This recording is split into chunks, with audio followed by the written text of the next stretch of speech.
আর ওই কালো গিলাফ দেখলে, মদিনার ওই সবুজ গম্বুজ দেখলে কলিজা ঠান্ডা হয়ে যায়, চোখ সুখ পাবে, চোখের তৃপ্তি হবে, দেখার মজা মিলবে। আল্লাহ কোরআনে বলছে লিয়াশহাদু মানাফিআ লাহুম। আল্লাহকে যদি জিজ্ঞেস করে বান্দা কেন আমি হজে যাব, আল্লাহ বলে আয়েশা দেখো, লিয়াশহাদু, সে যেন আয়েশা দেখো।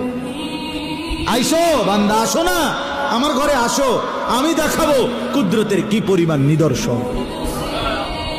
দেখবা কদম কদম পরতে পরতে আমার নিদর্শন, আমার ঘর দেখবা, আমার কালো গিলাফ দেখবা, হাজরে আসওয়াদ দেখবা, আমার ঘরের দরজা দেখবা, মাকামে ইব্রাহিম দেখবা, জমজম দেখবা, সাফা মারওয়ায় ঘুরবা, মিনায় যাবা, আরাফায় যাবা, মুজদালিফায় যাবা, আমি তোমারে ঘুরাবো, ঘুরাইতে ঘুরাইতে গুনাহ মাফ করে একদম মায়ের পেটে নতুন বাচ্চা বের হয় যেভাবে, নিষ্পাপ বানায় দেবো।